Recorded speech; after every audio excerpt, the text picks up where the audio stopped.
abantu buzuye mu rusengero The people are filled in church. buzuye umwuka wera They are filled with the Holy Spirit. ndetse baranaririmba And they are singing. ariko hari ikintu cyafunze imigisha But there yabo is something that locked your blessing. kubera iki ntabwo turwana n'abantu Why of that? We're not fighting with men. nta nubwo dukina n'abasanzwe And nkatwe we don't fight with the people like ahubwo us. ni imyuka yo mu But kirere are the spirit in atmosphere ifite ubushobozi that has capacity, izirika which bow, kugira ngo ibyacu so bitatugeraho that our blessings can come upon us. niyo mpamvu mu bintu imana yampaga base ku byawe bwa kabiri So you were born for your second ukaba time. warakoze divorce And you divorced. niyo nyoko yakoze And it's the same case to niyo your so mom. yakoze It's the same case to your niyo bene father. wanyu bakoze It's the same case to your aho relatives. uvuka nuko It bimeze is the same case to where you was ntabwo born. wumva ko hari imbaraga zikuri inyuma Don't age. bagapfira aho ngaho They die on that same range. hari n'aho ugera And there is where you reach. abantu babana mu rugo And the people who live together at akabana home. n'umugore imyaka And runaka they live with their wife or spouse. imyaka for a certain runaka time. yagera After certain period, bagatangira kubana bahanganye kandi they baruzuraga start going against each other while they Pele was sandori ya unified. bole fola Higher. ibi bintu ndagira ngo ubyumve I want you to understand. hari this. n'urwego rw'amafaranga ugeraho And there is the level financially warangiza in which ukongera ukaba collapse dukamanuka and hasi you collapse down. amafaranga agatakara And the money got lost. none ugasanga hari ibintu umuryango utagezeho And you find there are things that the family didn't achieve. ariko hari impamvu yabiteye But there is the reason behind. urashaka kujya imbere You ntibyemera want to go forward, it doesn't kubera work. iki baza ndagira ngo ndebe hano mushumba ubundi uwo muntu yakubaza we ntumureba When that person ubika asks amaso gatoya yajya gusoza ukamwuriramo ijisho you, ubu usanga yigira gutya yirya uko rega jye nizi ibintu by'amategeko ndabizi I did low. I kandi iyo know ubonye this. bikomeye uramureba And when you see the case is ukavuga worse, umureba you look at akagenda that person. ahonga ukabona And ibyo you see avuga it's ukamureba going slowly. eshwa n'Imana nzi ko isanzwe gukoresha Be used by God. I know that He used you. Imana nigira ikikubwira umereho ndi hariya If God tells you something, start. ye nemera imvugo y'Imana I understand the speech from God. uyu mugabo tubanye igihe We've been with this man of God for long. n'inyangamugayo He's honest. amen Amen. kandi mu bintu Imana ishingiyeho imuzamura And among the things that God based on to exalt him, nuko afite umwuka wa Yohana umubatiza it is that he has the same spirit like John Baptist. ni integuza y'abahanuzi It is the prophets. vuga ngo umwuka wo kuvuga abantu b'Imana neza Say the spirit of speaking positive about the servant of God. reba umuntu mwegeranye umumbarize ngo urashaka kurama Look at your neighbor and ask him, do you want to live long? itoze kuvuga abantu b'Imana neza Train yourself to speak positive about the servants of God. mumbarize ngo urashaka gukomera Ask your neighbor, do you want to be great? itoze kuvuga abantu Imana yasize neza Train yourself to speak positive about the people whom God anointed. abantu bose bagendeye muri uwo murongo All the people who've been in that line, ubuzima bwabo bwageze kure their lives reached far. hirwa Be lucky. reka tumukomere amashyi menshi cyane Let's appreciate him very much. numvaga yakomeza agahanurane naryohewe I was enjoying, I felt like he can continue to prophesy. kuko nanjye nkunda ubuhanuzi cyane Because I too love prophecy. ngewe no kumbwira ngo ntiburasohora cyangwa byaratinze si ikibazo nkenera umpanurira gusa Even to tell me that it's taking long or it's not coming to pass, sinshinzwe it kumenya doesn't matter. ubutarasohora n'ubutasohoye nshimwe gusa ko bampanurira gusa I'm not in charge to know whether it passed away or not. I just want me to receive kandi nkumva prophecy. ndaryohewe And I really enjoy. noneho mbonye nk'abahanuzi barenga nk'abarindwi bakaza I like if when I get more than 7 umwe amvaho prophets, ndahanura undahanura while one is going, another one comes. niyo uba utarasubizwa Even though it can be yet answered. ariko ubuhanuzi buvura stress Prophecy heals stress. haleluya Hallelujah.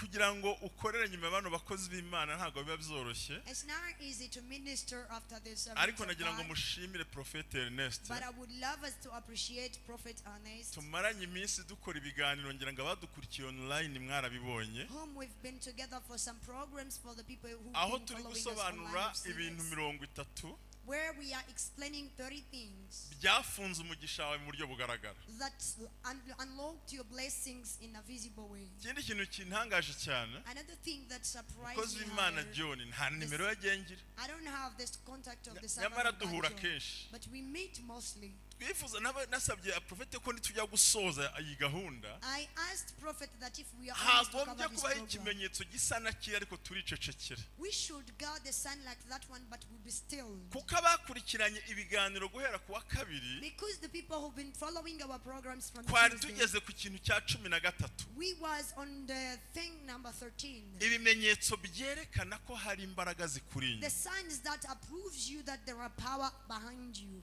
ko hari ijambo ry'Imana dusoma There is a word of God that we read rigaragara mu gitabo cy'Abefesi ibice 6 that's founded in the book of Ephesians uhereye chapter ku 6, murongo w'icumi from verse 10. haravuga ngo It says that ibisigaye the rest mukomerere mu mbaraga be strengthened in the power n'ubushobozi bw'Imana and the capacity of God, kugira ngo mubashe guhagarara ku munsi so mubi that you may be still on the bad day. ibisigaye mukomerere mu mwami For the rest be strengthened in no the mu kingdom mbaraga z'ubushobozi bwe and in the power of his bwinshi capacity. cyane That's more great. nashyireho umurongo wa 16 murebe Give wa us- 11 na 2 Verse 11, 12.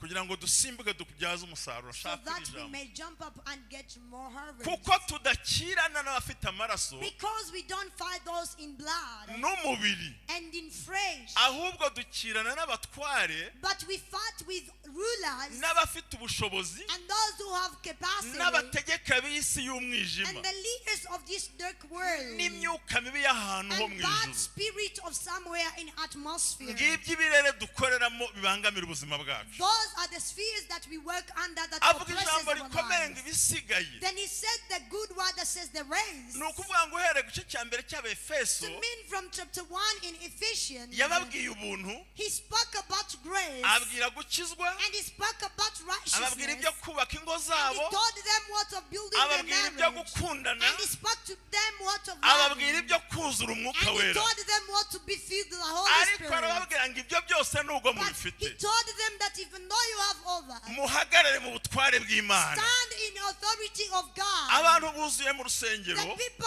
are filled in church. buzuye umwuka wera They are filled with the Holy Spirit. ndetse baranaririmba And they are singing. ariko hari ikintu cyafunze imigisha But there yabo is something that locked your blessing. kubera iki ntabwo turwana n'abantu Why of that? We're not fighting with men. nta nubwo dukina n'abasanzwe And nkatwe we don't fight with the people like ahubwo us. ni imyuka yo mu But kirere are the spirit in atmosphere ifite ubushobozi that has capacity, izirika which bow, kugira ngo ibyacu so bitatugeraho that our blessings can come upon us. niyo mpamvu mu bintu Imana yampamagariye It is the reason why God ni called me. ukwigisha abantu kubahoka It is to teach people deliverance bishingiye ku bimenyetso bifatika based on tangible signs, kugira ngo umuntu yakire umugisha wiwe so that you may receive your blessing. mwazamuye haleluya Why can you shout a hallelujah? abanje kutubwira ubutumwa kera The previous people who taught us gospel, baratubwiye ngo iyo turi muri Kristo Yesu they told us when we are in Christ Jesus, ngo tuba turi ibyaremwe bishya to mean we are new creations, ibya kera babishize and we forget about the past. ndemeranywa nabo kuri 50 gusa I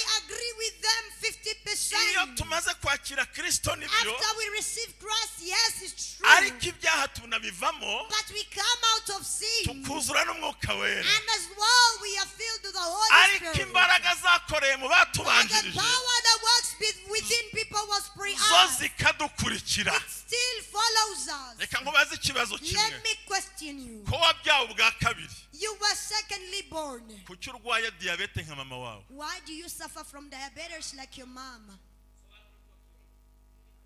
come on Mutubwire. ndabyemera ko wabyawe ubwa kabiri I agree that you were born for second. yewe n'ibya kera byashize koko And yes, what of the past was over. kuki urwaye diyabete nk'uko abiwanyu bayirwaye Why do you suffer from Yego. diabetes like your family did?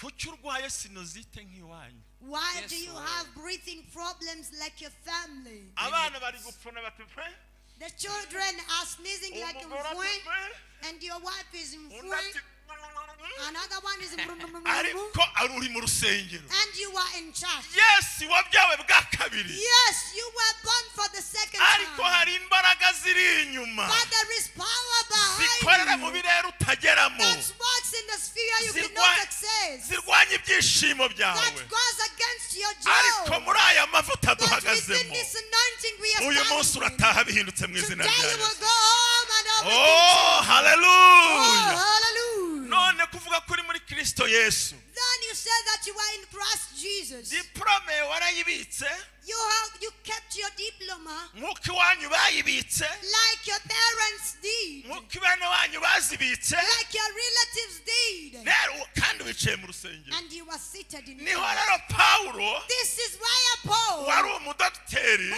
was a doctor akaba n'umuhanga, and he was wise, abonye ubuzima bumunaniye while he saw he was ajya struggling, kuboha amahema. he went to make tents. Ariya kuboha amahema ntabwo wari umugisha. While he was going to No, make it was not a blessing. dogiteri ntaboha amahema. The doctor does not make tents. Dogiteri ntadoda amahema. The doctor does not tell tents. Ikibazo yari afite ijisho ritareba. The problem, he had eye which couldn't see. Bavandimwe nshuti z'Imana, Dear brethren, friends of duhagaze hano God, hantu tuganira, whom we are standing here and we come out, abatangiranye nanjye those who started with me, bageze ku kimenyetso cya 13, they are on the sign number 13. kandi numvaga nifuza uyu munsi kubisoza, And I felt I need to conclude them today. hanyuma kuwa gatanu hakaba iyo debate yo kubivugaho mu buryo Then after bugaragara. on Yes. Friday we got a debate to enlarge Onese it. ku byawe bwa kabiri So you were born for your second ukaba time warakoze divorce, and you divorced. niyo nyoko yakoze, And it's the same case to niyo your so mom. yakoze, It's the same case to your niyo bene father. wanyu bakoze, It's the same case to your aho relatives. uvuka nuko It bimeze. is the same case to where you was Ntabwo born. wumva ko hari imbaraga zikuri inyuma. Don't you feel that there is power Shut behind you?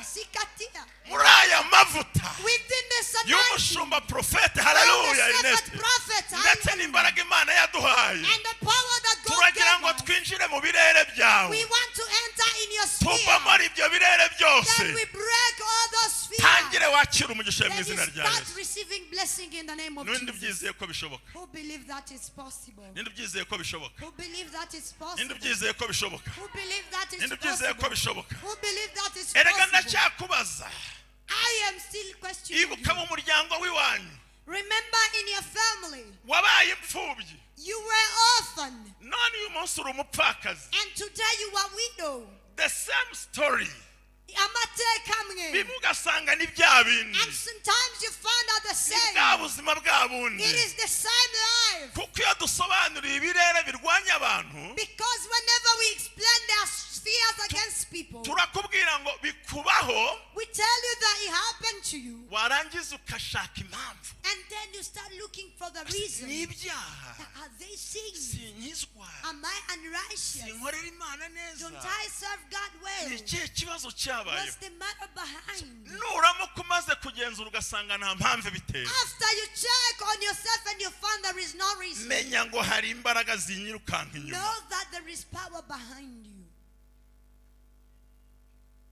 Muri amahoro?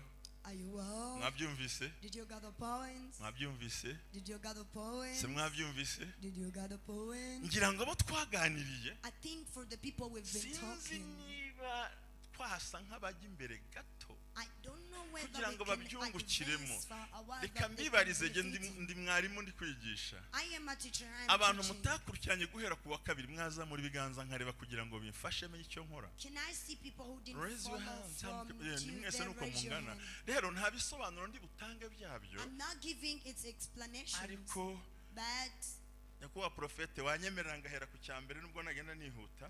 Prophet, can you Ngahita allow me to mbisoza speak cyane. from the first one? Uvuga ngo tubonye amagambo atubwira ngo ntiturwana We have seen the words that tells us that we don't fight n'abantu basanzwe, with normal people, ahubwo turwana imyuka mibi. but we fight with bad spirits. Twisanga ahantu habi. We find ourselves in a bad Ikintu area. cya mbere cyerekana ko ufite umuvumo n'akarande bikugenda imbere, Something that approves to you that you bikubuza have a amahoro. generational curse that hinders your peace. wari uzi ko no kutagira umwuka wera nayo ari impamvu ya Did mbere you know ikomeye. that to not have the Holy Spirit is the first Kuko reason? ufite umwuka wera Because the one who has the Holy aba ari Spirit connecte n'Imana, is connected to God. amenya n'icyo Imana ivuganye You nawe, know what God is talking to you, kandi ntaba mu iterabwoba. and you don't live in a terror. Icya kabiri nihuse kugira ngo tugendane, Number two, that I can go in a hurry. ngize amahirwe wabyandika. If I can be like you, can have your pen Icya and your kabiri, agenda. The second, ni ugutakarizwa igikundiro. it is the loss of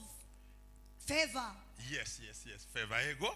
Nukuvuga ngo igihe cyose wigenzuye. To mean all the time when you check yourself. Ukigenzura ahantu hose. And you check yourself. Warangiza ukabona uragenda utakaza igikundiro. And you find you are losing favor. Abantu bakuvaho. And the people are getting off to you. Umuryango ukuvaho. And the family is getting off to you. Umugabo wakwitaga sheri atakiguhamagara sheri. And the husband who used to call you sweetie is no longer calling you umugabo ngo sweetie. akavuga ngo ntacyo kikubwira. And the wife who used to call you honey is no longer calling you. Ukumva arahamagara ngo yewe Ntambabazi uri hehe. And you hear us calling here Ntambabazi, where are you? Ugasanga amafaranga aragutakariza cya And gikundiro. you find money is losing favor on you. No mu rusengero hari igihe badutakariza icyizere. Even in church there is way they can lose for Na us. shobuja mwakorera gutakariza icyizere. Even the master whom you've been working together, he loses. Kandi wakwigenzura. And whenever you check on Kandi yourself, wakwitegereza. whenever you can look at Ugasanga nta yourself, mpamvu you yabyo. find there is no reason behind Izo it. ni imbaraga mbi zerekana ko hari ibintu bikuri inyuma. Those are bad power that Ariko mu mavuta dufite uyu munsi wa none. But under the anointing turabisenya mu izina rya Yesu. we break them in the Akira name of igikundiro. Receive Amafaranga gukunde. money Ubuzima love you. bugukunde. life Aho love bijya you. ngo haleluya haleluya. Hallelujah, hallelujah. Niwinjira muri ambasade igikundiro If you mujyane. enter in the embassy, Niwinjira there ahantu is favor.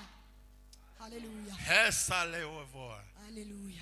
Cyo kimenyetso cya kabiri ni bande bakiyumvise. Ndi Who feel umunyeshuri. they have Gira this- gutya dusenga Imana. that Nkubwire sign ikintu on gikomeye. yourself. Zamura nkubwire ikintu gikomeye. Lift up your hands and Ukizamura tell ibyo yourself biganza byawe. as you are raising Akira your igikundiro hand, mu izina rya Yesu. receive favor in the Akira name of igikundiro mu izina rya Yesu. receive favor in the name of Ubuzima Jesus. bugukunda. May Haleluya. the life love Ibyo you. ukora byose byemere. And whatever you try Kubwa for it, amavuta duhagazemo. by the anointing we stand. Mwanyemerera mukazamura haleluya When you babyumvise. accept and shout a hallelujah. Icyo ni icya kabiri gikomeye ntabwo ndi butinde. That number 2.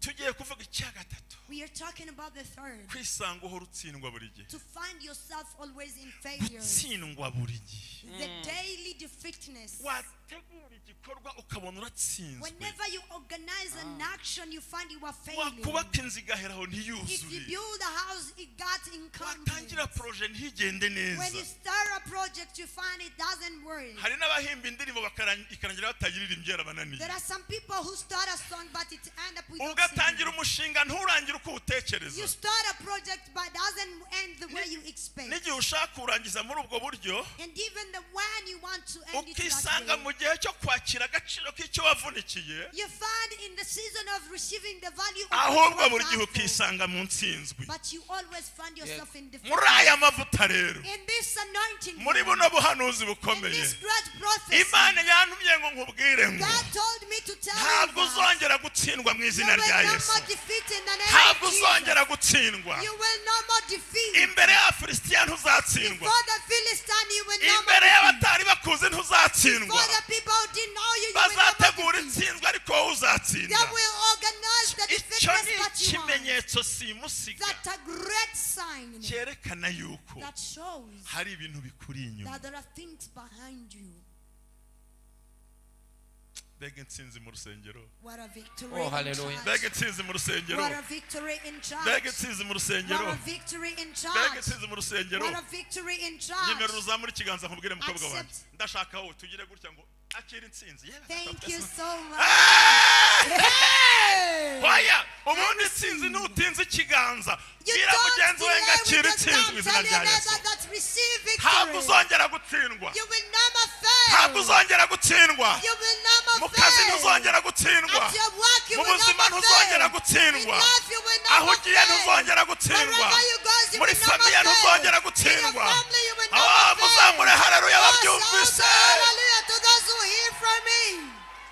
Kuva none aha duhagaze hano From right now we're standing ntabwo here. uzongera gutsindwa. You will no more fail. Niyo mpamvu uriya mukozi w'Imana John The reason why the servant of God yavuze ngo John, uzizanire amavuta ntabwo naganiriye nawe. he said bring yourself body lotion. Kandi I didn't kino talk to you. cyigisho turagisoza ku cyumweru cya kuwa gatanu. And we are concluding this talk Uru on hasigaye Friday. ikimenyetso cya gihanuzi. It remains a prophetic action.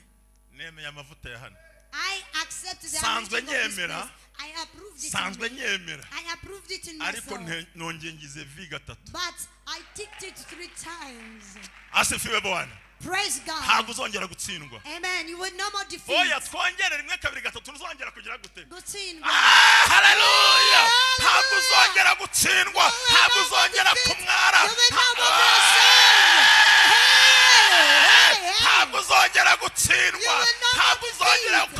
isoni You will nta never be kimwaro ashamed. kizagufata There is aho no uzajya sickness or bizemeraho It will walk. muzamure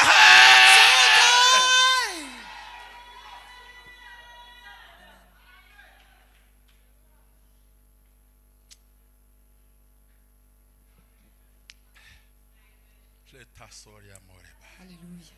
fedele kosanso merifaria katugire ku cyakane twarihutaga Let's go on the number 4. ko twavuga twihuta tugatuza We were speaking quickly and icyo we were twita saying imbago z'umuryango what we call the boundaries of the family, limitations. icyo bita imbago z'umuryango What we call family limitations, aho umuryango utabasha kurenga where the family cannot cross. ugasanga buri gihe iwanyu mu muryango And you find in your family, ugeze hejuru the one who goes higher, arongera agasubira hasi he goes down back.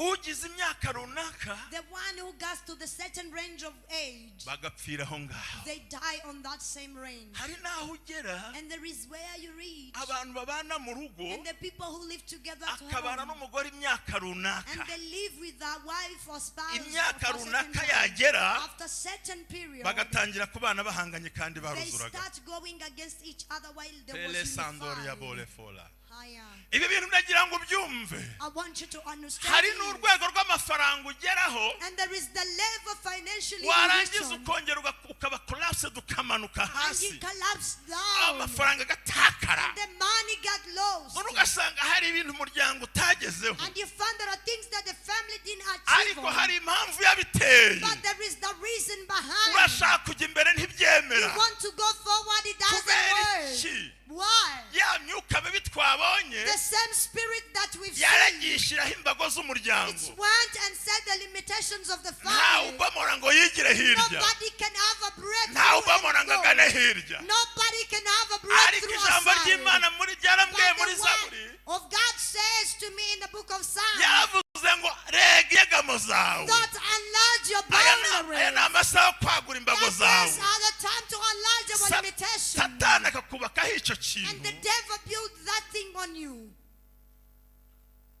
wabireba And if you look at that, wabitekereza if you think of that, ukibaza biva hehe you think of where it's from. uri izi mbago z'umuryango rero All the time there's ni limitations of the ikimenyetso family. cyerekana yuko It is the sign that approves to you hari that imbaraga z'umuryango there zikuri is inyuma power of your family behind you. kandi uraza kureba ugasanga ibikuriho And you come to see and you find what's biri on no you. ku bandi It is on other people. biri no ku banyamwuka It is on the spiritual biri no ku ones. bantu basenze And it's on the people who pray. ndetse bahora no mu masengesho And even who always are in ariko prayers. kwaguka bikanga But enlargement doesn't work.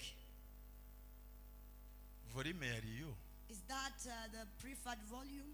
volume yariyo Is that the preferred volume? mwabyumvise Did you wumvise hear ukuntu me? bigoye Did you hear how urajya hard it is? kwinyagambura ugasanga hariho bariyeri You got to set yourself free, you find limitations. watera intambwe bikanga If you step forward, it doesn't kuko work. pawulo yavuze ijambo rikomeye Because Paul said a great word ntabwo turwana n'abantu that we don't fight with ahubwo men, ni imbaraga mbi but our bad power, z'abanyabushobozi that of the capable kandi ones bafite imbaraga zo who kurwana are strengthened to fight. iyo usomye gutegeka kwa kabiri When you read in the book of Deuteronomy, ibice 23 umurongo wa 5 chapter 23, verse 5, haravuga ngo kuko baramu atabasanganije amazi kuko batabasanganije amazi it says, as they didn't come to welcome them with water, ntibabasanganiza n'ibyo kurya and they didn't bring to them food, ahubwo bashaka baramu wo kubavuma but they looked for Balaam to cast them. ariko imana ntiyabakundira But God did not permit them.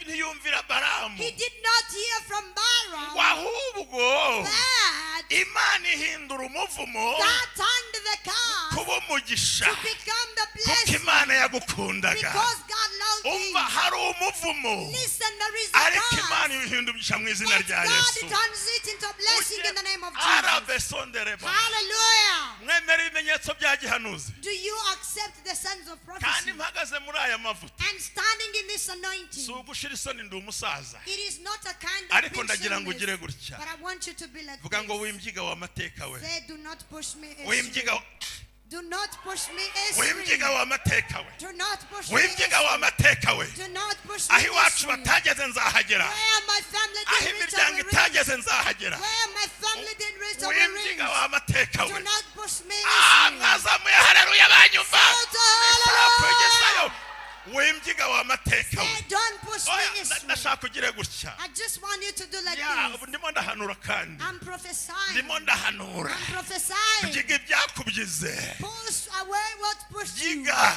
Push it byiga Push it byiga Push it bwira amateka ngo genzahanyura aho umuryango utageze nzahanyura aho iwacu batatuye nzahatura aho ntiza abana banjye bazahiga aho ntageze nzageyeyeye rebo bosara benerebo herewa totarabosa rega Hallelujah rega Allah rega Allah fungura diplome yawe Open your diploma fungura ubuzima bwawe Open your life gera kure batageze Reach further injira aho batinjiye Enter where jya they mu didn't mavuta yo hejuru Enter in jya higher muri bwa anointing bucuruzi bwari bwaranze Enter in business that ababyumvise doesn't work muzamure haleluya ko mwabyo from it shout to hallelujah rega Enlarge rega Enlarge telewa sandolemo Hallelujah pefore ya bora iyo utareza abantu barakuvogera When you don't enlarge people iyo access you utigije abantu barakuvogera When you don't enlarge the people access you the way they nkunda abantu want b'abakire I love rich people iyo baze kubaka inzu yiwe When he done by kuki ashyiraho korotire building his house why does he take the cover I mean the gates ni ukubera iki Why of that ko mutansubiza Why don't you answer me umutekano For security batagira gute iyo utaguye barakuvogera When you sasa don't enlarge oya the nagira ngo access wagure you mu the izina way. rya Yesu agura akazi kawe agura amahirwe yawe aho iwanyu batageze uragomba uhagere aho batakandagiye ugiye kuhakandagira Where ibyo they didn't step you're gonna step in Oh hallelujah Hallelujah Oh hallelujah Hallelujah Oh hallelujah Hallelujah Oh hallelujah Hallelujah Yo nukuri wa Prophet Ernest turamubonye mu izina rya Yesu Imana ibaha Surely we can see La the to first derrama lady in the seyere house. May God bless Embwe ngo you. amen Say amen. ndashaka ugere kure aho banyu I batageze want you to reach far where your ndashaka family urenga aho members batabashe didn't reach. guhagarara I want you to hari aho cross where uhagaze they biranga uyu didn't munsi cross. wa none There is where you muri are aya standing mavuta today and duhagazemo you are. This anointing is standing adodele again. wiye Hallelujah. satani yaguhejeje ahantu The devil took you ariko somewhere. muri ibimenyetso byo But kubohoka in the signs of imana deliverance, irakwaguye God enlarges your boundaries. vuga ngo imana iranyaguye Say God enlarges my vuga ngo boundaries. imana iranyaguye Say God enlarges my vuga ngo imana boundaries. iranyaguye Say God enlarges my aho iwacu boundaries. batageze ngiye kuhagera Where my family didn't reach, I'm going to hari reach. ikintu profete yatubwiye There is something that the prophet told us. hari intwari imana yahaye buri muntu wese There is a weapon that God gave everyone. nawe wicaye uyifite ahangaha And you too, you're seated having it. wari uzi iyo ariyo Did you know that? Mouth. ninde udafite umurongo mutize Who doesn't have a mouth that I may koresha envy? umunwa mu gusenya imbaraga z'akanwa Use zakuvuze your tongue to break the power Ukore that umva. was against you. abavumye bakoresheje umunwa Those who cast, they use the mouth. abagambanye bakoresheje umunwa Those who betrayed, they use abagusebya their mouth. bakoresha umunwa Those who despise you, they nawe use mouth. koresha akanwa You kawe need to use your mouth. uvuge ngo ngiye kuharenga And say, I'm going uvuge ngo to ngiye grow. kuharenga Say, I'm going ngiye to kwinjira grow. imbere Say, I'm going to ngiye step kujya mu forward. masezerano Say, I'm entering aho the iwacu promises. batageze Where nzahagera my family didn't reach, I abo will reach. nabyaye bazaharenga Those I gave birth for, they ngiye will kuba grow. kwifuzwa I'm going to be the one mwazamuye haleluya banyumva Shout hallelujah. ngaya mavuta yo This kuboho anointing of deliverance. mubwire ngo wimyiga naguke Said, do not push me. Let me wimyiga enlarge. naguke Do not push me. Let me muri aya mavuta In the same anointing, turahagarika imbago we are z'umuryango stopping the limitations tera of the intambwe family. upfuma urugende Have a step and hinjira muri break through. gakondo yawe Turn it your hinjira mu heritage. masezerano yawe Enter in your promises. hinjira mu Hey. birere bidasanzwe Enter in great kandi fear. dayimoni And the demon, hazongera we no more.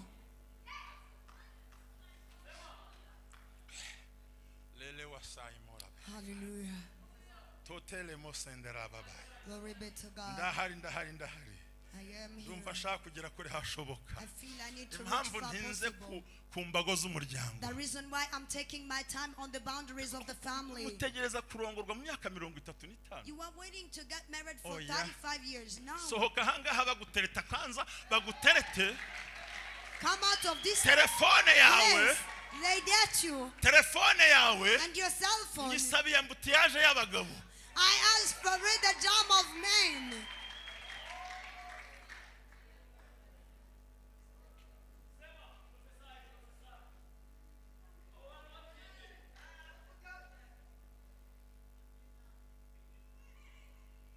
ngariko ubundi wanyu niko bijya bigenda That this is what happened to your family. iwanyu nuko bijya bigenda That this is what happened to your family. ngarega mwana wanjye n'amasenge nuko byagenze That is what happened to my uwo auntie. mwuka turawuvunagura mu izina rya Yesu We break that iko spirit in uko the name of Jesus. byabagendekeye What siko happened bigomba to them, kugendekera wowe it's not the same shall happen to you.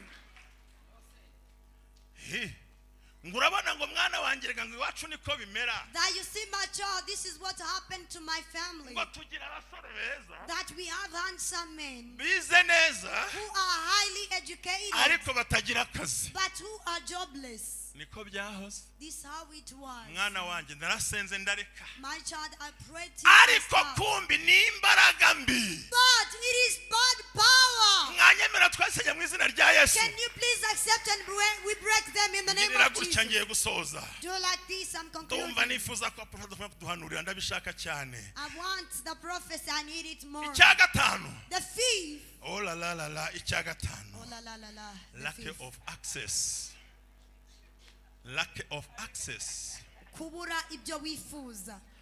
kutaccessinga ku kintu cyawe Lack of access. kubura ikintu ugiye kugeraho To lose what you were almost to urakibona got. hafi yawe You see it closer to you. n'abahanuzi And baragihanuye the prophet prophesied ariko about ugiye it. kugikoraho But you were almost to touch. ugasanga And you kiragucitse find it's escaping from your hand. umuvumo n'akarande That's a bigukurikira curse and kandi generation. satani akorera aho hantu And the devil works under wari there. ugiye kwakira ibyawe You were almost to receive your wari ugiye kubishyikira You was almost to receive. abahanuzi bahanuye And the prophet prophesied. aberekwa beretswe And those who got vision, they ariko got it. ntikigere mu But ntoki it zawe doesn't come stretched forward in your hands.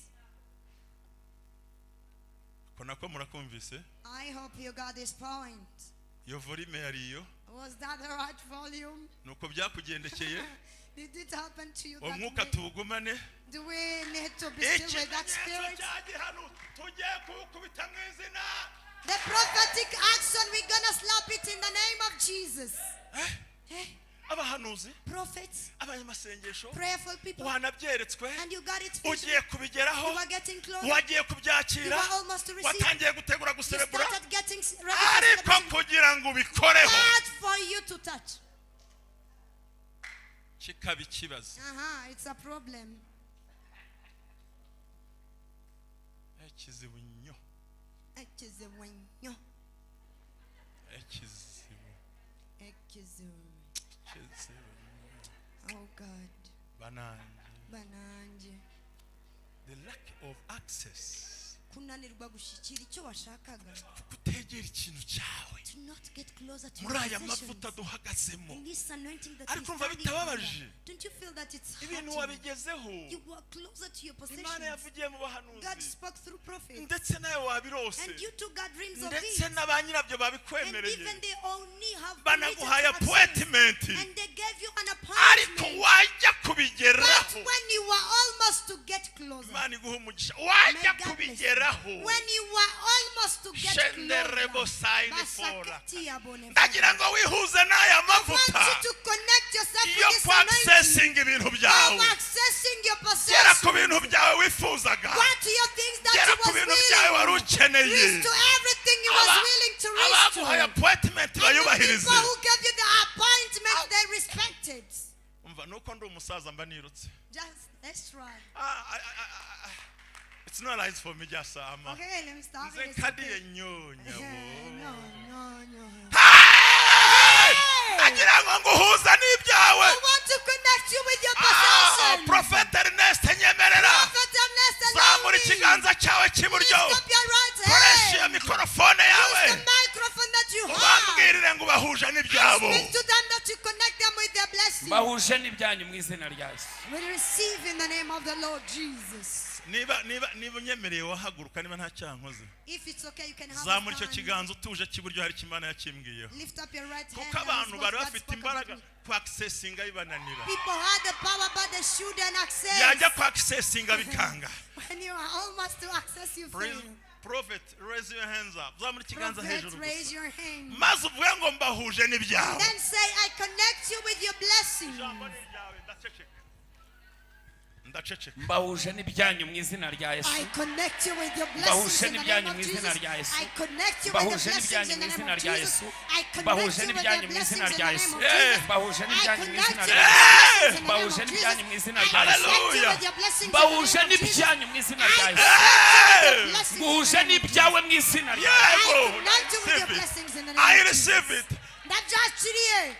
mushumba Well, ongeraho Shepherd. gatatu haraburaho gatatu Add n'ikimana them 3 n'imbwira times. muhaguruke muhure n'ibyanyu Understand so that you ni can meet umwuka wo your blessing. kwakisesinga We are in the spirit of accessing our blessing. dosefo Hey, glory be to God. uzi impamvu imana ivuze gatatu Do you know the reason why God says number 3? buriya imana niko ibishatse God Ni ukuvuga ngo wanted it aba 3 bantu times. bateranye hano There's people who Bari kuri YouTube. who are on YouTube. bari ahangaha Who are kuri on zoom Zoom. Who are on uyu Zoom. kuntu ugiye kuvuga mu nshuro eshatu The way you're going to say it in ni 3 uko times. umwuka wo kutabakonekita n'ibintu byabo It is that the spirit that which doesn't allow them to satani be yari yaje connected. ahagararamo The devil came and stood in. ibintu barabirebesha They're amaso seeing things with their eyes. bameze nk'uwitwa mose They're like Moses, warebye igihugu who looked at the country. areba imbuto zirimo He looked at the fruits in. areba n'ibiherereyemo He looked at everything that was ariko imana in. iramubwira ngo But ntuzagerayo God told him that you will not uwo reach mwuka there. niwo umaze abarokore benshi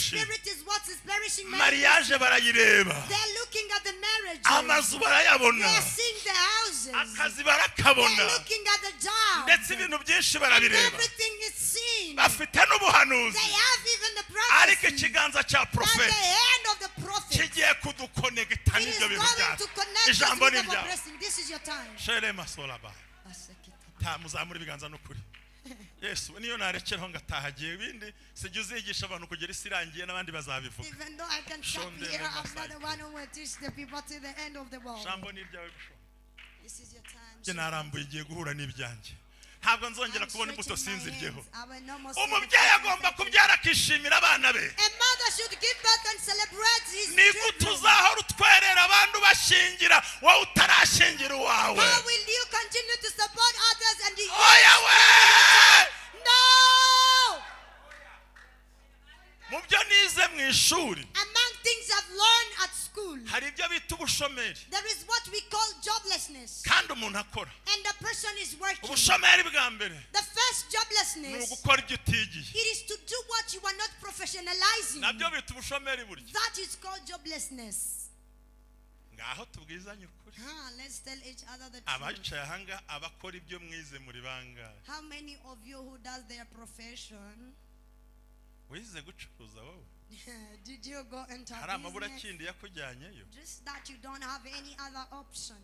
wize gukora muri sekretariya se wara Did you learn to be secretary? simuheza mumbabarire gato njya mbumvisha ibyo bintu I want to hari complete you ubushomeri these bwa things. kabiri There is the second type of joblessness. guhembwa atagutunga To get a salary which cannot, satisfy you.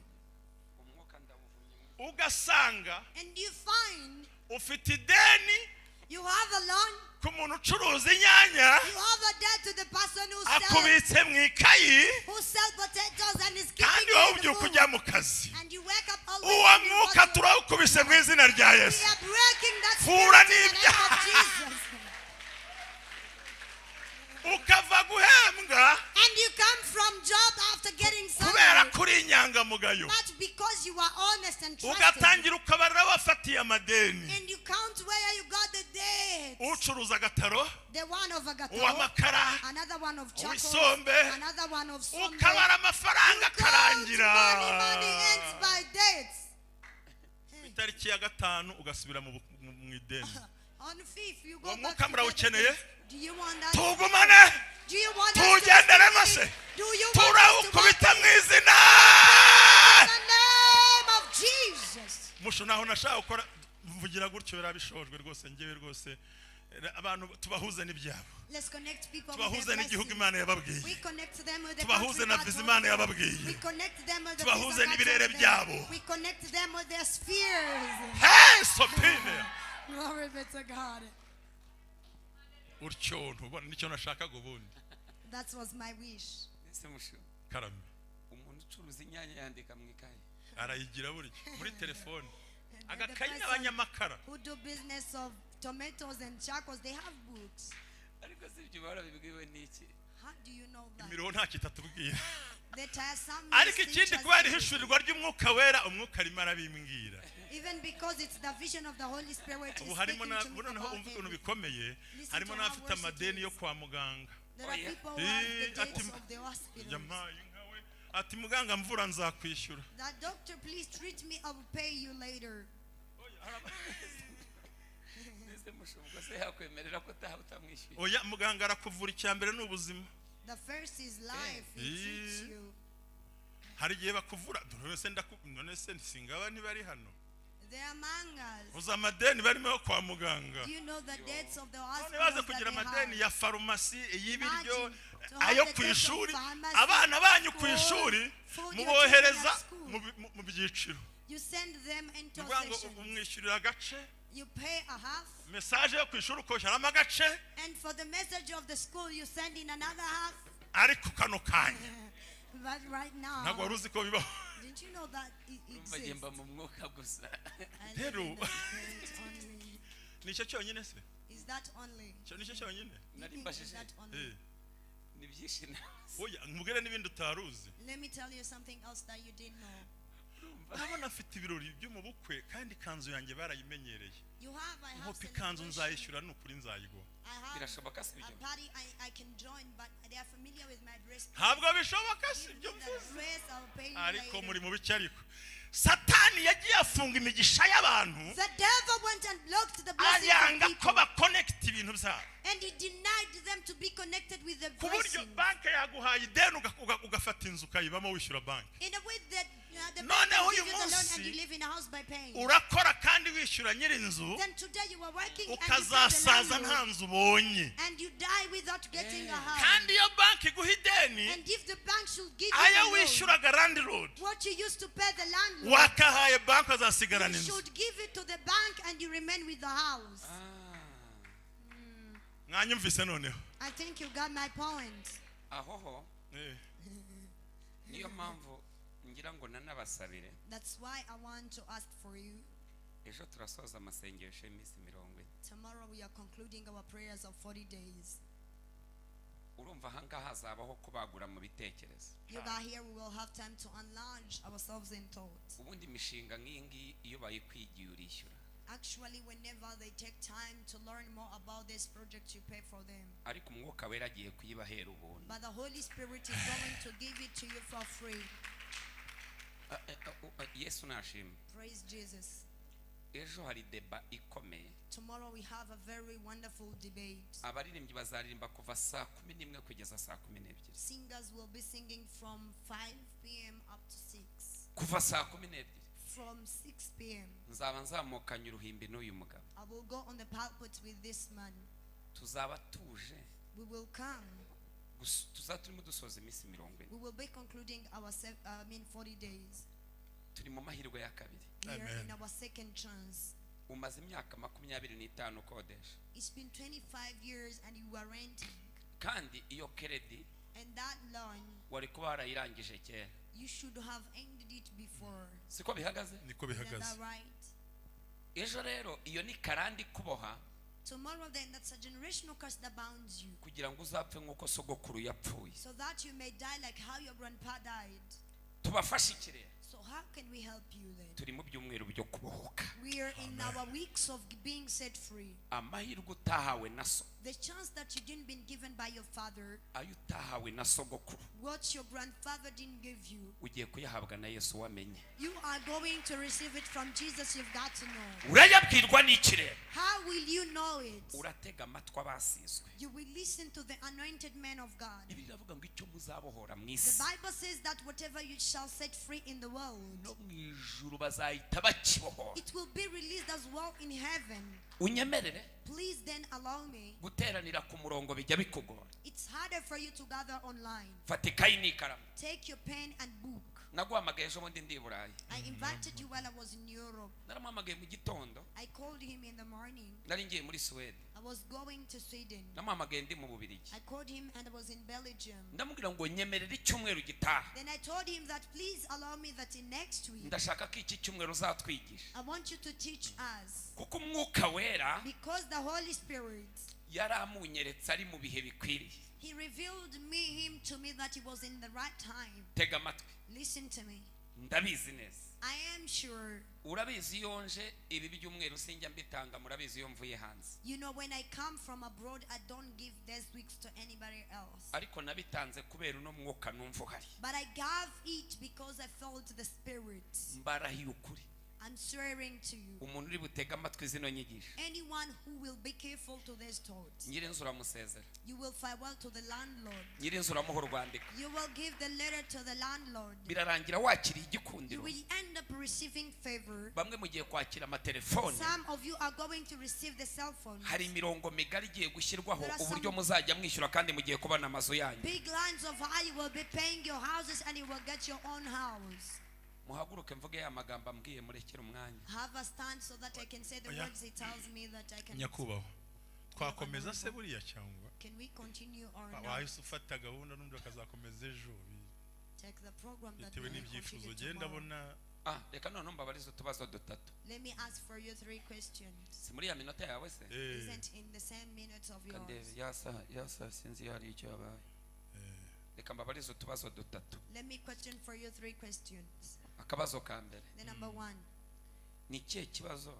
what's the problem? Sorry, ni iyihe mpamvu What's the reason itumye abakristo of why Christians bagushwa n'amasezerano? are failing because of promises? Isezerano ko umuntu arihabwa ari uko amenye Yesu. You receive the promise because you've got to know Jesus. Ariko twagera mu nzu y'Imana, But when we reach in the house of God, twinjiye mu nzu y'Imana tutazi ko Imana ijya ivuga n'amamodoka, twari tuzi ko ivuga ubugingo. we entered in the house of God without knowing that you speak about the curse. We knew that you speak about everlasting life. Tugeze mu rusengero Reaching in church, tuhasanga ubuhanuzi bw'inzu n'imodoka. we found a prophecy of houses and cars. Turishima Then we n'abagabo were celebrating even husbands, n'abagore. even wives. yego Bitinze gusohora, While it took long for coming to pass, Imana tuyivuyeho. then we are getting off to God. Ubwo mbarije muri rusange, I am asking in general. ni igiki kibiteye? So what's the cause behind? arakoze ku kibazo cyiza umushumba abajije gikomeye Thank you very much for the good impamvu question abantu Chief benshi Adu asked. bakunze kugwa The reason why many ni people uko fail, bakiriye ibintu bitari byo it is because they received a wrong message.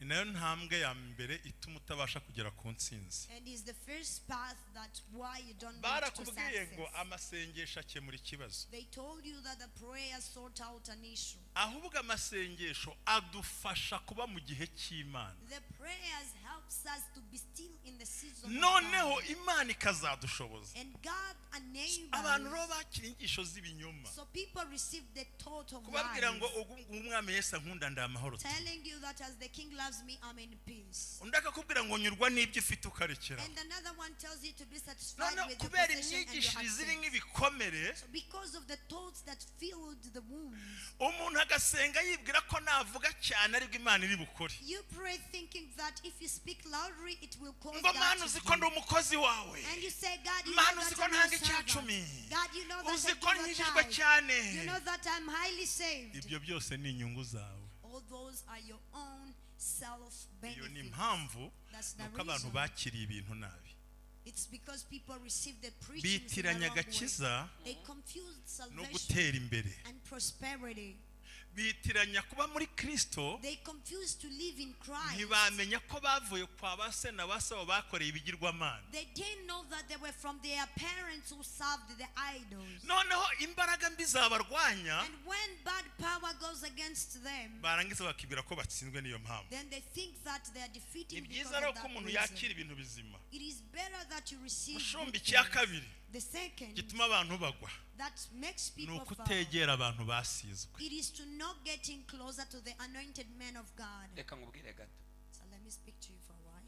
icyo ni ikibazo cyiza That's a good question. ndimo ndababariza It's a question that's highly upcoming among people abasizwe today. turabegera We got closer to the anointed men of God. urabona nk'uko uko uhagaze muri iki kiro urimo wigisha twagukunze Look, we loved you in the sphere you were preaching in. none umuntu yaza yacaho So when somebody comes and pass by your side akaza akavuga ati uriya mugabo ko namubonyemo imana and he tells you that I've seen the gift of God in that man, nari nzi ko negereye uwasizwe I thought that I'm coming closer to the anointed man. akahita ambwira ati wowe And then he tells you, oh, who is that one? wanyereka ifoto ye Can you show me his picture? turamenye uramenye Hey, that be careful, be careful. none ko twegera uwasizwe akatubwira ko nta mana ikurimo se ubwo turirirwa tujya So kukureba we are getting closer to the Aho rero anointed harimo icyo person and they tell us kwitonderwa. that there is no Urakoze anointed. Prophet, cyo kwitonderwa ni ikihe? Ni ukuvuga ngo wowe ntushobora, ntabwo ubasha kugira intsinzi wewe wenyine ku giti cyawe. It is that you can be Ahubwo successful icyo to ukwiriye yourself. ukwiye kwegera abahanga, kandi umuhanga wa mbere ni umushumba wawe. But you should get closer to the wise one, and the first wise person is your shepherd. Ese mwanyumvise buriya? Did you get my Njye nshobora point? kuza ndi umuhanuzi koko ngatwika nkavuga, I can come and I will ariko prophet as well, sinzagushyingira, but I will not marry, sinzasengera umwana I wawe, will not pray for your baby, sinzakugeraho, I will not reach nta to nubwo you, uzanambona. and you will not see Icyo me. gihe So at that time, bizagutera turuma yo kwirirwa uriruka mu bahanuzi. it will traumatize you running Cyambere after faith. batume bakubwira ko umushumba bidashoboka. Number first, they convince you how it doesn't work Turiya on the mwihorere. shepherd, that let him be. Kabiri bakurira amafaranga atagira icyo azanakumarira, Number second, atazakumarira. they consume your money for useless Gatatu reasons. wisanga uri mu bikomere, Number three, you find wumva yourself in n'urusengero homes, utarushaka. Rero ni byiza feeling you ko no longer like kugira the ngo umuntu church. atagwa mushura kambisoze byose Ureba barabiteguye. ngaka poso Eh, uvuza ko ngako ngo bakakurira amafaranga barayarya pe. gute se Arakubwira tumva ko Uwiteka avuze ati ngiye mfite amavuta akubita n'ikirenge gishyushye. Ati ndatwika bikarangira. He tells you that I'm highly anointed, that I burn and everything gets over. Isengesho ryanjye rimwe ni amafaranga runaka. My one prayer is Kubera equal to this ko- amount of money because Kubera ko udafite dadi wo mu mwuka, you don't have your spiritual father ukaba udafite mami wo mu mwuka, and you don't have your spiritual kandi uwo mu mother. mwuka ni umushumba wawe. And the spiritual Mwibuke parent is your umukozi w'Imana shepherd. ikintu yatubwiye kare, Remember what the servant of God ngo told nuba us uhunga before, intambara mu matorero, that if you run away from battles in uzazenguka church, Kigali nta buzima you uzabona. will run in entire Kigali, you Mwanya won't umvise find ariko. a place to be Cya comfortable. kabiri ukeneye wa muntu uririra mu gituza nubwo ukamubwira ibyawe. Number two, you need a person you Kuko can cry abantu on benshi shoulders. Because many people, ntabwo baguha igihe iyo ukibashatseho, they don't give you their time when you want ahubwo need, baguha igihe babonye umwanya. but they give you their time because they have it. gasobanure Ni ukuvuga ngo umubyeyi wawe To mean your parents n'inshuti yawe and your friends, iguha igihe they give you iyo time uyikeneye. whenever you want. Ntabwo ari iguha igihe He doesn't give yibonye you time umwanya. when he Nagira ngo got ngasobanure time. kano kantu So I would kumbe love neza to explain k'amafaranga. this of money. Ni ukuvuga ngo ndakavuga mushumba, agiye mpamvu ndavuga nagira abantu babohoke mu izina rya Yesu. I just want to say it so Kandi that nta you may be guca ku set ruhande, free. imyaka yacu n'ubuno bwanwa turavuga twe burya, We just kuko speak n'ubundi at our mpfuye ubu age. ntacyo byantwara. 'Cause if I can die right Ngiye now, ni it doesn't ibisanzwe. matter. If I can go, it's Ndakubwiza normal. ukuri ngo hanze aha I'm telling you the truth that hari outside abantu here, bakoresha amayeri. there are people who tricks Ntabwo people. ndi mu nyumve, nubaha abakozi b'Imana 100%. I respect the servant of God Akamera 100%. nk'aho ubuhanuza bugize nk'ubupfumu. And you become like if you are sorcering. amayeri No, ni amayeri. Noneho ya mayeri And those ukananirwa spirits, gushaka umushumba cyangwa ugukuriye mu mwuka. and you don't find a Umubaze prophet ngo or the ese ibi ni elder ibiki? in you, on you in prophet. Ndaguha urugero, umuntu In yarampamagaye spirit. simuvuga I'll mu give you an izina, example. Somebody called arambwira me ngo yarose imodoka, and told me that he dreamed about the ati car. bambwiye ngo imodoka ni urupfu. that our car is death. kandi ndamubwira nti mu buhanuzi no kurota And I told him that even by dreaming, imodoka isobanura iterambere prophecy means prosperity. ahubwo iyo bakwibye urufunguzo But when they steal from you the ukabura aho car, wayiparitse and you don't know where you park, ukayiburana n'isakoshi irimo and you miss it with the handbag, bisobanura ko utwawe umugisha to wawe mean your blessings is taken away from you. shumba wabyumvise niyo mpamvu mukeneye ababisige bafite ubuhanga kumva kino kintu That's why you need the people who nako are narimvuze nako nashaka experiencing that. nsobanura wa muntu ubwira ugafite ubwe nabwe mu mwuka arabyumva The person you speak to and they feels it in the spirit as well. ukamubwira ngo ya modoka nigonga bisobanuye bakugonze baguturutse inyuma ku buryo usanga bino birere ibi birere by'imyuka mibi birwanya abantu. You find this fear of bad fear that goes against people. Byishushanya nk'umwuka w'Imana abantu batabizi. It's pretend like the spirit So of God. rero yumenye kari imbaraga murwana nazo rero. So when you know that is bad spirit you fight with. Ikindi gituma abantu bafite abago badashubijwe ngiye kukikubwira nacyo twite naho ngutinza. Another thing why people are not answering Kutagira akanwa keza ho kwivugaho. It is that you don't confess positivity about yourself. urugero ngo mana yanjye uzi ko esenze utansubiza you know that whenever you don't answer me you're forsaking me. Gusubega bakagira akanwa kiyaturaho ibintu bibi. They confess on themselves bad words. Kandi akanwa kawe And your mouth, icyo kavuga whatever it says, nicyo uzaba cyo. this is what you shall Ni be. wiyita imbwa If uzamuka. you will call yourself a dog, you will mock. Ni wiyita ihene bazakurya brochette. If you eat yourself a goat, they will eat you roasted. Ni wivuga yuko usa nabi nta mavuta azagufata. If you say that you don't look well, there is no body lotion will fix your skin. Nyakubaha mushumba hari umugabo wakoze ikosa imbere y'ibwami. Dear shepherd, there is one man Umugabo who bita committed a mistake. Mephibosheth. He's called Mephibosheth. Kandi Mephibosheth And Mephibosheth, bisobanura ngo amagambo mbega bivuga ngo nakanwa k'isoni. it means the mouth of shame.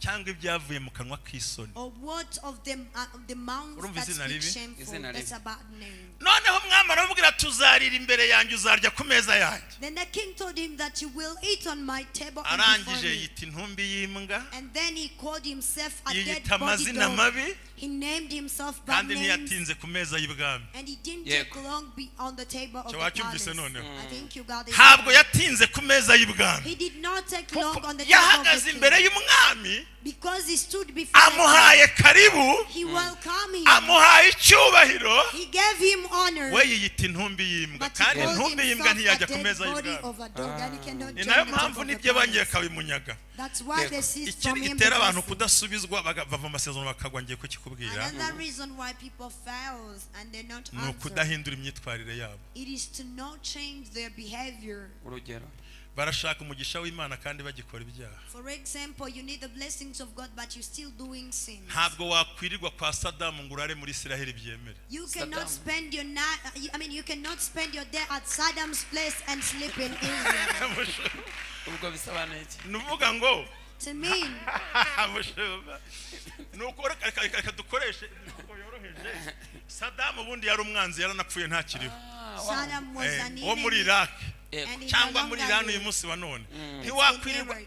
Ntiwakwirirwa muri Iran ukora ibintu byose. You cannot spend that day at Wibeshye ko Saddam's uza kurara place muri doing Isiraheli. wrong things and think that you will sleep in Israel.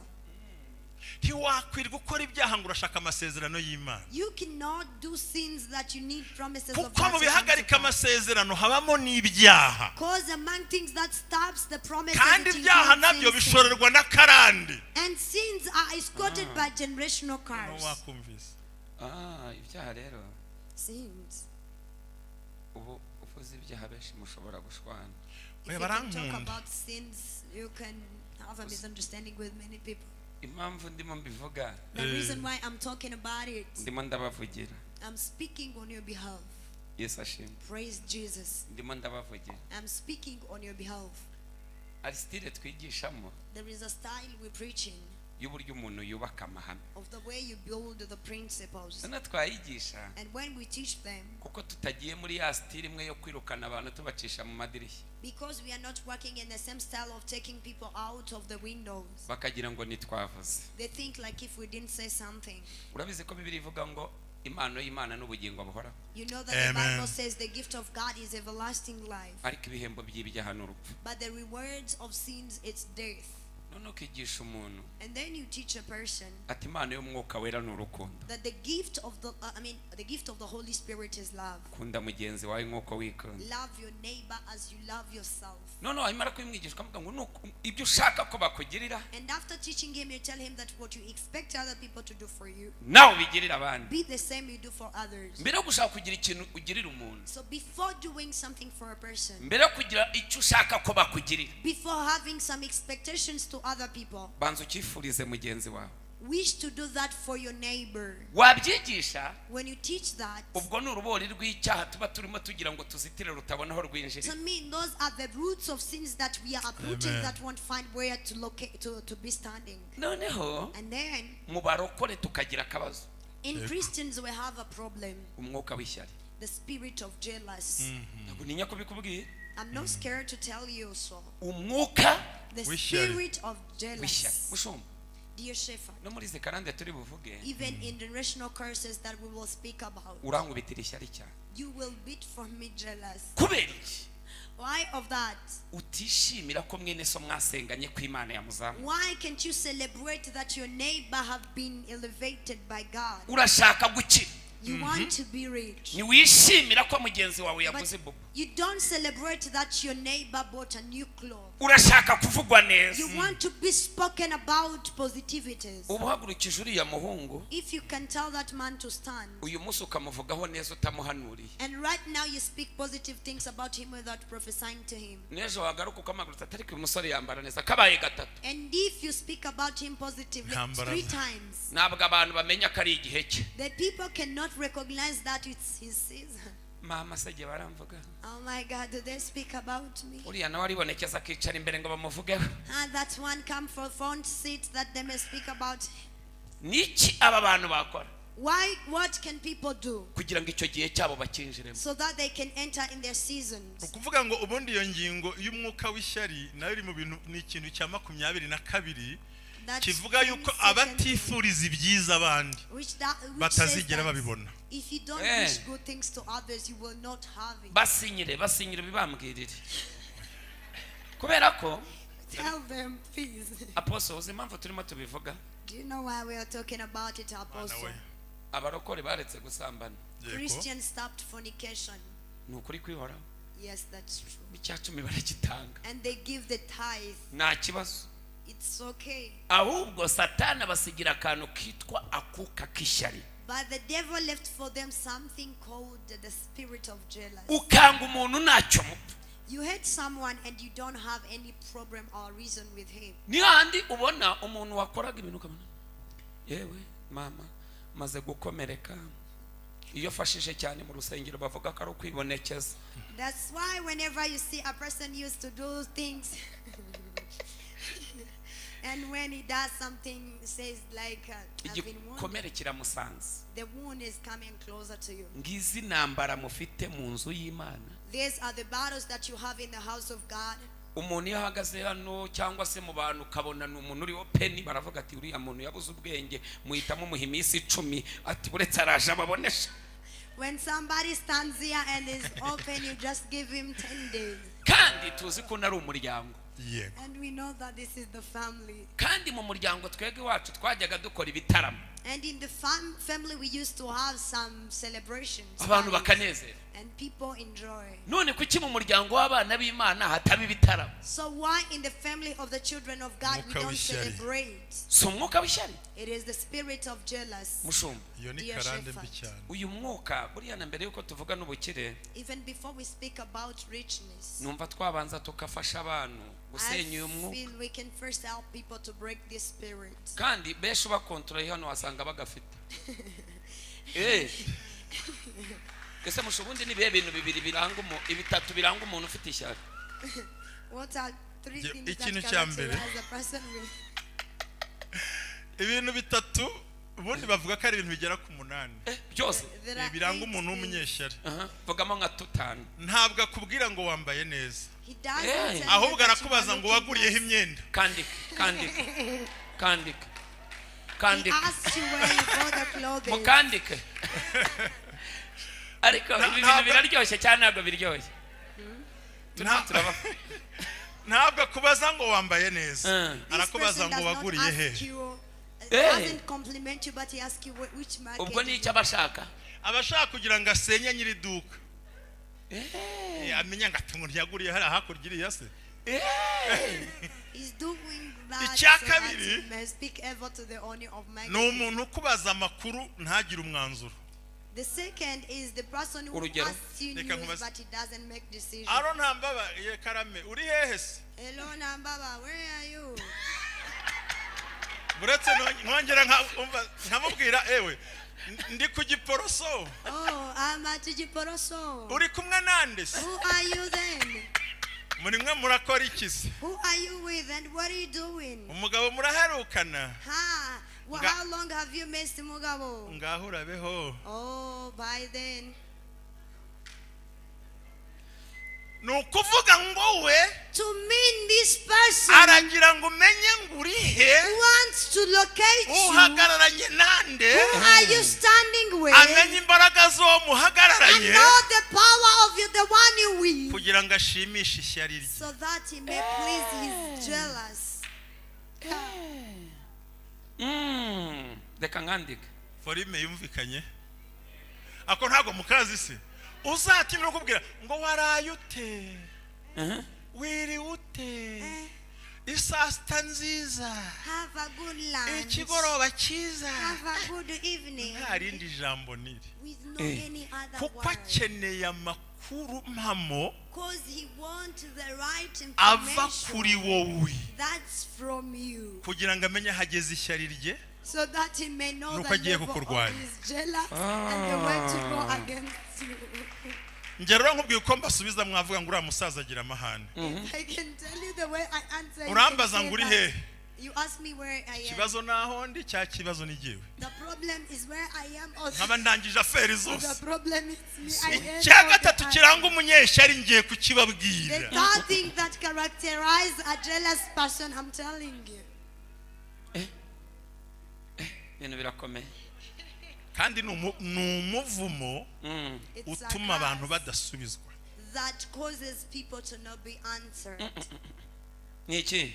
Murashaka icya gatatu? Do you want the Turagishaka. third? Murashaka icya gatatu? Do you want the third? Mu bapagani Among paganists, bamenya aho ujya kuraguza. they know where you go to get those Mu witchcraft. barokore But in Christians, bifuza kumenya umushumba wawe n'umuhanuzi wawe. they wish to know your prophet and your shepherd, Kugira ngo bajye guteranya nabo ntuze guhura nabo. so that they may go to betray you. Nyamara iri jambo mushaka mwabyumvise ariko. You got the point. Ntagomba gusinzira atamenye umushumba cyangwa umuhanuzi wawe. Usengera. Usengana nande? What's your church? Hari Who n'igihe do you bemera go together? There is a time they accept. bakagutwara mu modoka kujyana ku musozi They kugira ngo drive bamenye you on the umuhanuzi mountain wawe, so that they may know your prophet, bumve n'icyo Imana ikuvugaho, so that they may know what God speaks noneho about bakurwanye you, sasa. and then they come against you. Ako mwakumvise? Oh my God. Nta magambo baguhanuriye ukayumva hanze se? And there are the words they prophesied to you and you had them. Warabyumva? Ako murakanditse nako se buriya?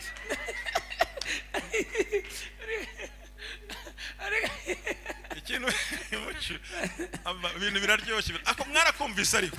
Kuko iyo umuntu yamenye umushumba wawe nyirizina, When the person knows your prophet for real, akamenya umuhanuzi wawe, and he knows your prophet, kugusenya biramworohera it's easier kubera to break umwuka you w'ishyari. because of the spirit of jealous. Uramuga uti mva ngira gusenga akiyaranje ukuntu agutandukanya, kuko Bibiliya itubwira ibintu bikomeye. Abahanuzi iyo wubashye Imana, abahanuzi nibo batubwira ijambo tukanasobanukirwa. Noneho iyo amaze kugera kwa accessinga aho ukura amakuru mpamo, Whenever he access where you got the right news, uturangiye gusengana Ntambabazi, and you say, I'm going to kandi pray with babuze Ntambabazi, amakuru ya Prophet Ernest kuko nta muhanuzi umwegera. and they can't afford to get the news of prophet Nkuko because nobody sekreteri goes closer to wawe him. As your secretary yaguteza intambara cyangwa guhesha amahoro. can cause you the troubles or give you peace. Noneho twatangira nkavuga mu ndimi. And then we start a speaking Ariko tongues. abahanuzi b'abanyabwenge But the wise prophets, tumenya neza ko intasi zinjiyemo. we know that the spies are Yakugera among us. hati repasa, When he reaches to you, he says, Repasaka, Aga- and silence himself. ukagira ngo Imana yakwihoreye, And you think God has kumbi stopped you yabitse amabanga yawe. while he kept your secret. Ariko mwavuze ngo amina. Amina. Waruzi impamvu wicara mu bahanuzi ukahava nta buhanuzi bumanutse? Do you know the reason why you sit among the prophets Imana and you don't ibirinda receive amabanga prophecy? yawe. God is protecting you. Imana ibirinda amabanga Ntabwo yawe. twakomera Imana amashyi. Let's applaud to God. Imana ibirinda amabanga yawe. God is protecting your secrets. Kuko yamenye ko ba Robeni bicayemo. Because he knows that Robins are seated there. Badashaka ko imibi zabo ikubita imbere. And they don't want your Noneho ukabona bodies to umuhanuzi fall araje, before them. And you see the yakugeraho. prophet is coming. He Ari mu reaches ndimi to you. nyinshi And ukabona ari he's in ikasi. tongues and you see it's Agacece. Bakundi bagenda. Ukabona umuhanuzi araje agiye kugeraho, And you see the yakugeraho prophet ukabona is ari almost ikasi. to come Kumbi to you in siwe tongues. Why is not ni you? Imana imudeturunye But it's God who kugira taking ngo him amakuru who's yawe taking him atajya away, hanze. so that your information won't know. mwazamuye haleluya. Hallelujah. Mushimire Imana ijya ibika amabanga yanyu. Thank God who keeps your secrets. Ukantu urakibuka ariko. You remember that? Kandi wagiye ushaka ubuhanuzi. And you went there in need of Ariko prophecy. umuntu agahanura bose akabageraho. But somebody prophesied to Ariko all the kuko people. Imana niyiza abatadukunda n'abadukunda.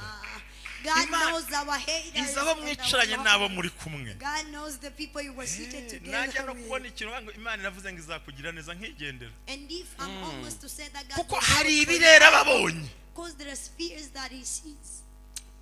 Bantu muhanurirwa online. You people who Namwe receive muhanurwa ku online mugaragaro. prophecy and you whom they prophesy Ukabona to bivugiwe ku mugaragaro gutya. and you see it said publicly. Biravuze ngo nta mwanzi uri iruhande rwawe. It means there is no enemy by your side.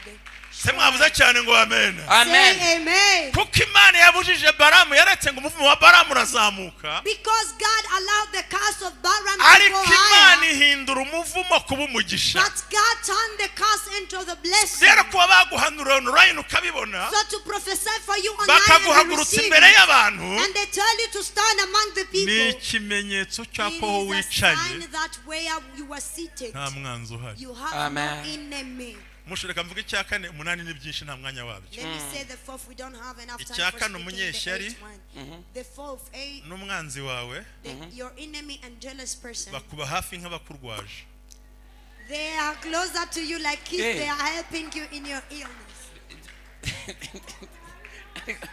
Reka poso. Urumva urihangana. Ndihangana mushumba. Je urumva. Sindizi niba ari ukubera mu mwuka cyane simba mbizi ibyo. Abantu Bakuba.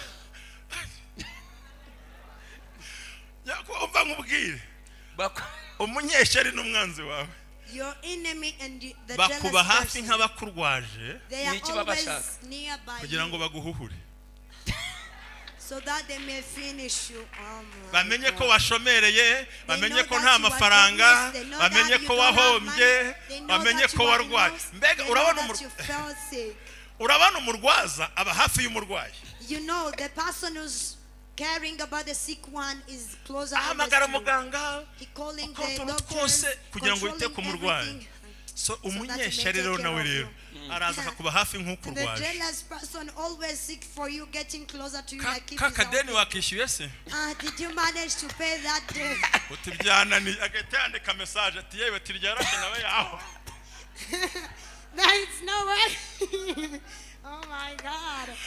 This is very bad. Wakumvise ariko? Yeah, sure. None se ya gahunda yagenze neza? So did the program None se work? uyu munsi waza tugasangira agacyayi aha? Can you Kumbi si share icyayi to mugiye gusangira, And it's not tea exactly. arashaka amakuru ahishe muri cya cyayi agiye He kuguha. wants news hidden into the tea is going to give you. None my se God. aba bati Amatipe. wababwirwa niki? ikibakubwira kuko urumva abantu batwegera ni benshi because the people come closer to us are many. urumva jewe mbona abantu benshi banyikundira natwe baradukunda pe I see many people love bakanaduhamagara and they call us. urumva none nge ndibaza ikibakubwira ibimenyetso biranga uwo muntu So how can you know urabona urankunda uranyegereye you cyane love me rwose and you are closer to me? Tereshera avuye muri Canada aje aza kundeba ubu tuvugana Look, Shayla, she's from Canada. She's coming to see me here. buriya ashobora urumva sinamenya kumutandukanya nagi I cannot differentiate her with kids. bose baranyegereye They are all closer none to me. urabimenya gute namenya ne ikimenyetso cyamenyesha uwo muntu mu banyegereye bose kugira ngo mbashe kumenya umunyeshyari uwo ari we How can ikimenyetso I know? kimuranga ni iki ubundi aya masomo bagombye kuza mu ishuri nkabigisha You should ariko ubwo come mpagaze to mu school mavuta like- y'umushumba ndabyemeye But as I'm standing in the ikintu dimension cya of the mbere church, I accept. ngiye The kujya first- mu mwuka mu nyumve neza I'm going to speak spiritually. Listen to me properly. kuko njye nahawe gusobanura inzozi mu buryo bukomeye Because we're gifted to expand dreams in a great igihe way. cyose uzarota All the time you will dream ukabona inyamaswa zose and you see all kinds of animals, niyo yaba n'inka even though can be the cow. itakuri imbere ikuri inyuma ikwirukankana It's not in front of you but behind, running after ni you. imana ikuburiye ko It is God who is warning you hari that abantu barimo bakuneka there are people who are Inyamaswa. sparing Yes. you. nishaka ibintare nishaka ibinkoko nishaka inyamaswa iyo ari yo yose ubona ikwirukankana nijoro Any aho kind ni mu of mwuka animal urahumva That's running against ni you. That's ikimenyetso spiritually you can cyerekana understand ko it. urimo ukurikiranwa n'abantu bucece utazi It is the sign that people are following you silently in a way you don't know. icyo gihe niyo ufite bizinesi mushumba At that time, if you even wirinda no have a kuyibwira umuntu uwo business, ari we wese you protect yourself to tell anyone.